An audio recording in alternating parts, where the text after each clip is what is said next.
첫 번째는 그건 아침에 깨자마자 되는 거예요. 그 다음에는 중요해요. 그동안 좀 잘못하고 있었네요.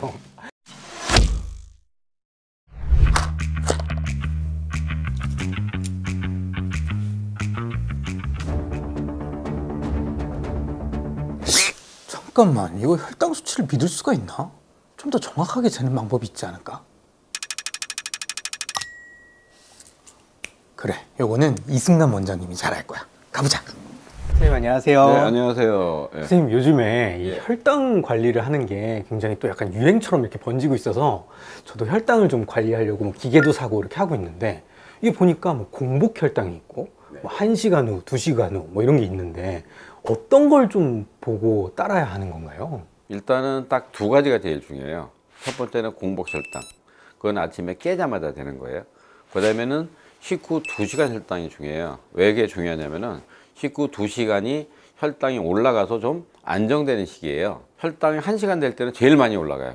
근데 이때 막 어느 사람 빨리 올라가고 사람 늦게 올라가는데 2시간이 되게 되면 얘가 좀 안정이 돼서, 그래서 2시간이 되는 게 제일 정확합니다. 집에서 혈당을 측정하시는 네. 분들이 많은데, 그럼 혈당 측정하는 방법을 좀 정확하게 알려주시면 어떤 게 있을까요? 환자들이 공복 혈당 그러면은 그냥 아무 때나 재려고 그래요. 그러면 안 되고 깨자마자 바로.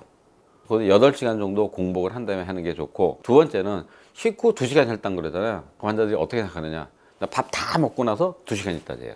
딱 숟가락 내려놓고 2시간이 아닌가요? 아닙니다. 숟가락을 뜨는 순간부터 2시간이에요. 왜냐면 어떤 사람은 10분 만에 먹고 어떤 사람은 30분 정도 먹거든요. 그렇죠. 그래서 식후 2시간은 밥을 먹기 시작할 때부터 2시간 후입니다. 그러니까 항상 요 두 가지 명심해 마세요. 공복 혈당은 아침에 깨자마자, 그다음에 식후 혈당은 식사 시작하고 나서 2시간 후가 식후 2시간입니다. 그동안 좀 잘못하고 있었네요. 그리고 또 한 가지, 손 이렇게 보세요. 이제 여기 핀이 있잖아요. 네. 예, 그러니까 이렇게 딱 찔르면 무서우니까 살살 찔러요. 피가 안 높이거든요. 나오잖아요. 네. 그게 막 쥐어 짜거든. 짜면은 피가 올라오죠. 당이 올라갑니다. 아, 수치에도 변화가 있네요. 왜냐면 이게 혈관에서 나오는 게 아니라 옆에 세포가 있잖아요. 짜면 세포 속에 당이 있거든. 일이 기원하기 때문에 한 5% 10% 올라갑니다. 그래서 그걸 꼭 명심해야 됩니다. 피가 안 나온다고 해서 막 이렇게 짜고 이러면 안 되는 거고요. 또 한 가지는 비타민 C를 많이 먹고 나서 그 검사를 하게 되면 당화 혈색소가 올라가는 경우가 있어요. 그래서 비타민 C를 고용량 먹고 뭐 주사를 맞았다든지 아니면 용량을 뭐 3g씩 먹고 나서 그 다음에 막 30분에서 1시간 정도 되게 되면 당화 혈색소가 높게 나오는 경우가 있기 때문에 그런 건 좀 피하는 게 좋습니다. 당화 혈색소? 네. 이게 또 중요하다고 말씀하셨는데 이건 어떤 건가요? 당화 혈색소가 중요한 거는요, 우리가 이제 그 당이 많이 올라가게 되면은 많이 올라간 당이 우리 몸에 혈색소라고 있어요. 헤모글로빈. 그러니까 우리가 적혈구에 붙어 있는 거. 얘가 많이 올라가면 얘가 달라붙어 버려요.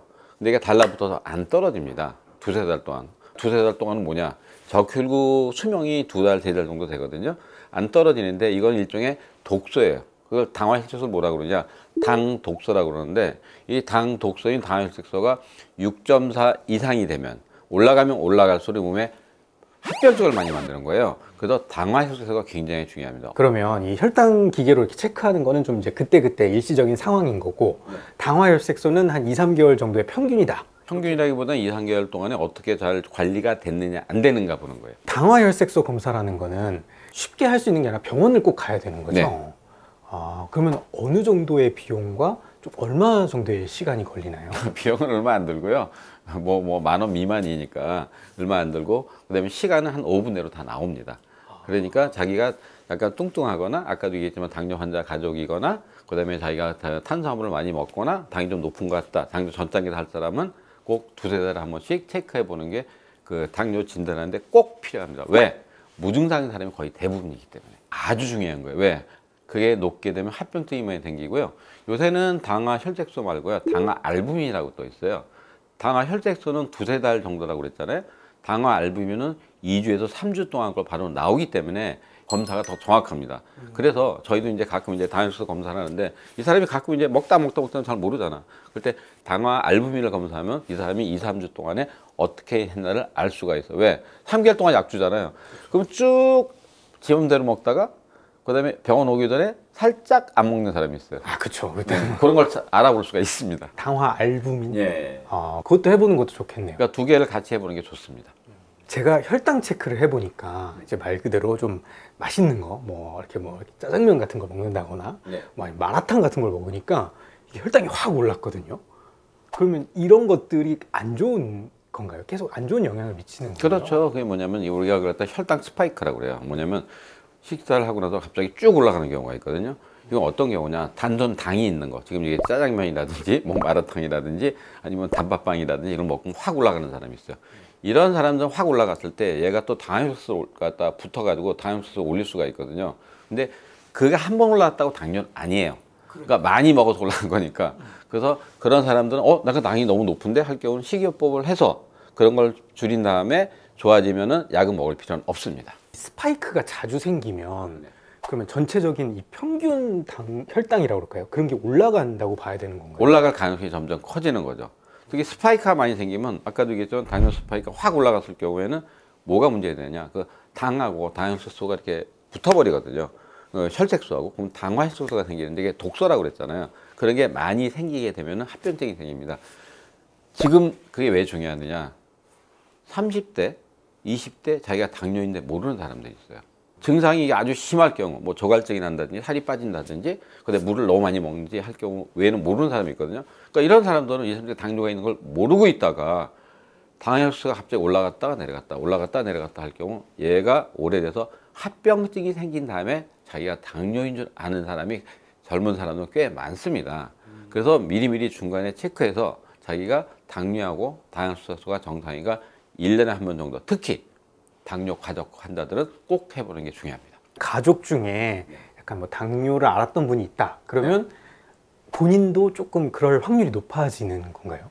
30% 이상 당뇨가 생길 확률이 있기 때문에 특히 이란선 쌍둥이 같은 경우는 더 많이 생겨요. 그러니까 당뇨 있는 가족에. 그렇기 때문에 당뇨 있는 가족일수록 당뇨하고 당뇨색소는 꼭 정기적으로 체크해야 돼. 특히 어떤 사람이 그러냐? 살이 많이 찐 사람, 스트레스 많이 받는 사람, 술을 많이 먹는 사람, 잠을 잘 못 자는 사람, 그 다음에 폭식을 많이 하는 사람, 이런 사람들은 꼭 해보는 게 중요합니다. 혈당을 잘 관리해라 라고 하면 뭐 운동을 하세요 라든가 아니면 뭐 식단 관리를 하세요 이렇게 두 가지를 주로 많이 해주시는데 이 두 개 중에 좀 어떤 게 더 중요한가요? 우문이에요. 왜 그러냐? 둘 다 중요합니다. 둘 다 중요해요. 왜 중요하냐면은 식단 관리를 안 하면은 운동을 하더라도 당이 잘 떨어지질 않아요. 근데 식단 관리만 하고 운동을 안 하면 또 뭐가 문제가 되냐? 우리가 근육이 없어지고 그렇게 되면 당이 올라갈 수가 있는데 운동하는 또 시간이 있어요. 암씨 언제 운동해요? 보통 밤에 많이 하는데요, 저는. 밤에 몇 시? 퇴근하고 한 뭐 밥 먹기 전에 뭐 한 7시, 8시쯤? 네. 그렇게 되는 게 안 좋은 거예요. 식사를 하잖아요. 네. 식사를 하면 당이 제일 많이 올라가는 게 식후 1시간이라고 그랬죠, 제가? 이 1시간 때 운동을 해야지 어떻게 당이 많이 떨어지죠. 그래서 식후 1시간 후에 30분 정도 이상 빨리 걷는 운동 정도가 제일 좋습니다.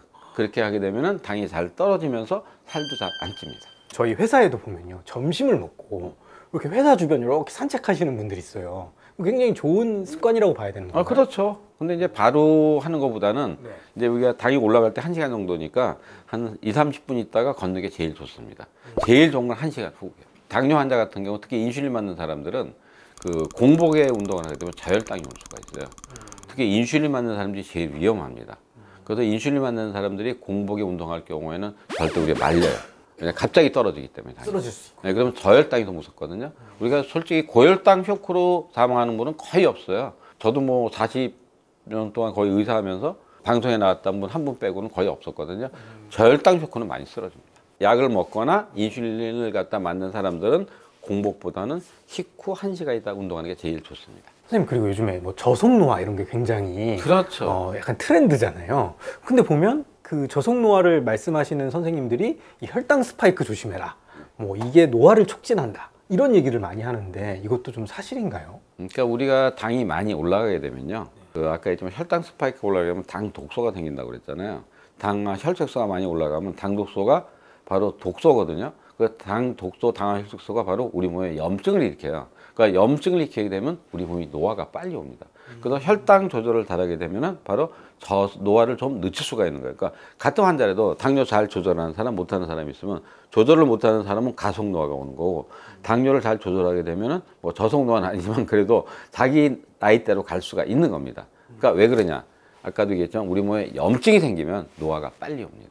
비만 환자들 있죠. 네. 비만 환자들 이렇게 뚱뚱하잖아요. 그런 사람들이 이게 지방세포가 많거든요. 지방세포가 많은데 지방세포에서 나오는 물질이 나쁜 게 3개가 있어요. 첫 번째는 뭐냐? 과도한 활성산소. 활성산소 우리 몸을 다 망가뜨리거든요. 두 번째는 뭐냐? 염증 물질. 세 번째는 뭐냐? 발암 물질이 나와요. 그래서 뚱뚱한 사람들이 노화도 빨리 오고 혈관도 잘 망가지고 암도 잘 생깁니다. 식습관도 이렇게 좀 스파이크가 안 생기는 식습관을 하게 되면 자연스럽게 좀 젊어지고 좀 노화도 안 오는 그런 게 또 되겠군요. 그래서 그런 게 있어요. 미국에 그 120세까지 살자는 그 모임이 있어요. 이런 분들은 음식을 진짜 적게 먹어요. 너무 저칼로리. 한 끼 먹는 게 남자들이 한 2000칼로리, 그 여자들이 한 1800칼로리 정도 먹는데 이 사람도 하루 양을 갖다 2000칼로리밖에 안 먹는 거예요. 근데 문제밖에 안 먹는 거예요? 그러니까 이 사람은 근데 문제는 뭐냐? 오래 살 수 있겠지만 너무 말랐어요. 쭈글쭈글하고. 그래서 그건 좋은 게 아니고 당뇨 환자는 아침, 점심, 저녁을 갖다가 칼로리를 비슷하게 그렇게 맞춰 먹는 게 제일 좋습니다. 선생님, 오늘 제가 이 혈당에 관한 여러 가지 질문을 선생님께 좀 했는데요. 마지막으로 한 줄 처방전 부탁드리겠습니다. 가장 중요한 것은 20, 30대도 당뇨가 오기 때문에 특히 가족력이 있는 사람들은 정기적으로 혈당과 그다음에 당뇨 검사를 하시고요. 당뇨는 가장 중요한 게 뭐냐? 꾸준한 관리입니다. 꾸준한 관리를 해야 무서운 합병증이 생기지 않습니다. 사실 저도 약간 젊다고 좀 자만한 게 있었거든요. 하지만 지금 이 어떤 당뇨가 좀 진행되고 있을 수도 있으니까 저도 좀 잘 관리하고 측정도 게을리하지 않겠습니다. 맞습니다. 네, 선생님 오늘 말씀 네, 감사합니다. 감사합니다.